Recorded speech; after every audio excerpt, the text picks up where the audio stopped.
راځو jQuery کې موږ سره یو سنگل میثډ دی د کلون په نوم باندې او کلون ویل کی کاپی کولو ته زه غواړم یو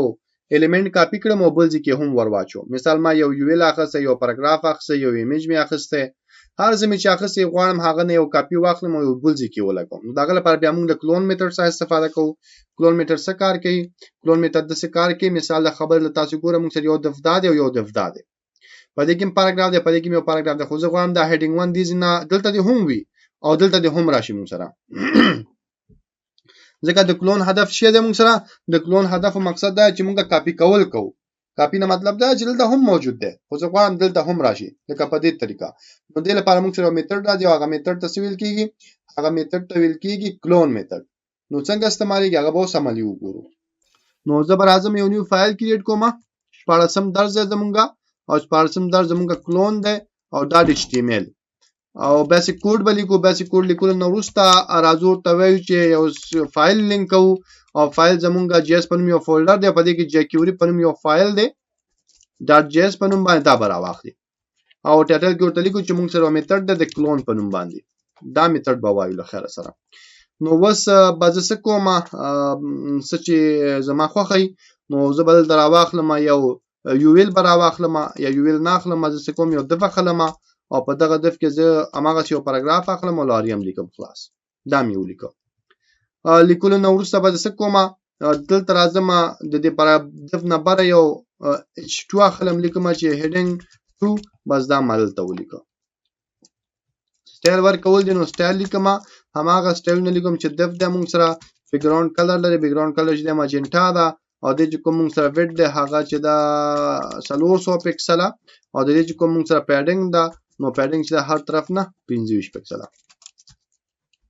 دا نیو لیکو سیو میکړو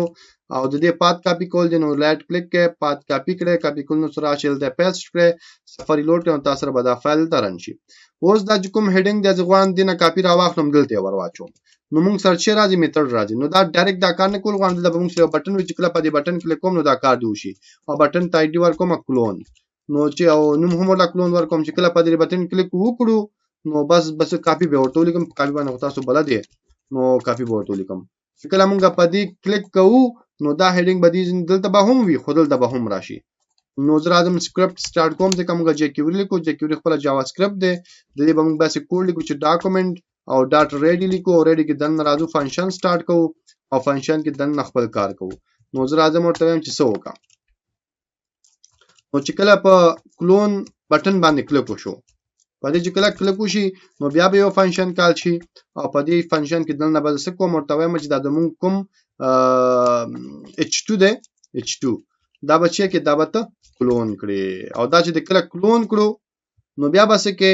نو دا طریقه وګوره نو بیا ورته چې دا پرپینډ کا یا اپینډ کا دوست دی چې ته چې دلته چې کله چې نو پرپینډ کې به کله دا چې نو اپینډ کې به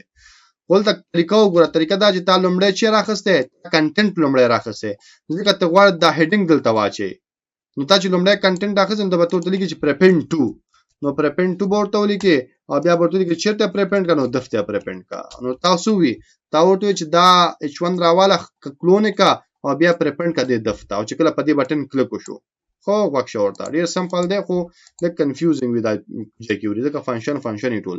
ګوره ما چې کله په کلون کلیک کوم نو دا H2 برا واخلي کاپی به کړی او بیا به دې دفته ولګي بس کیسه ختمه دلته راځي سفاری لوډ کا کاپی باندې کلیک کړه نو ګوره دلته هم پاتې شو دلته هم تاسو راغی بیا کلیک کړه نو بیا راغی اوس ګوره دوه ځله راغی بیا کلیک کړه نو ډبل ورازي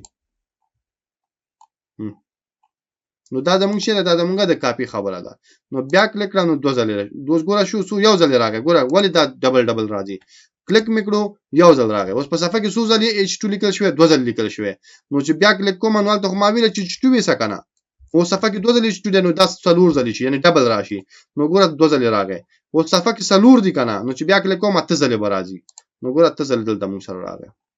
او که بیا کلیک کوم نو شپاړه ځلې او بیا کلیک کوم نو ډبل مخکې ځه نو دا زمونږه د کلون خبره و چې مونږ څنګه کولای شو دا راواخلو کلون کړو نو دا یو طریقه دا سمپل ټول اسانه طریقه ده ځانته وګدوي هم شي څنګه دسي ورته چې دا کوم سره H2 دا برابر دا به کلون کړي دا د کلون کې دا یو ویریبل کې ورواچو مثال د خبرې کاپی په نوم یو ویریبل اخلم نو دا مې دې کې ورواچو دا مې کاپی کو دې کې مې ورواچو وسوله سوي ما وسورته هم چې دا مونږ سره اوس بل طریقه استعمالوم دا چې کوم مونږ سره دف دا پدې کې بچي کې اوس اپند کوما پرپندم کو شي اپندم زورته هم چې دې کې اپند کا شي اپند کا دا چې کوم کاپی دا پکې اپند کا نو د سه هم کولای شي دا وګړه طریقه بس لومړی به کلون کې او ویریبل کې به واچي بیا به دلته راواله پر اپند به کې سفری لوډ کا او کاپی کلیک را نو ګوره اپند شو تاسو ټول بس لاجیک دی چې څنګه جوړولای شو ماغه سي جوړو مخکې ځه نو د سه هم کولای شي بس د لنډه طریقې او د چې د وګړه طریقه نو دواړه طریقه تاسو کولای شي ویلډ او تاسو دواړه نه کولای شي استفاده وکړئ په پروګرامینګ کې به تاسو کوشش هغه طریقې ته کوئ چې هغه کوډ کم استعمال شي او کار زیات وشي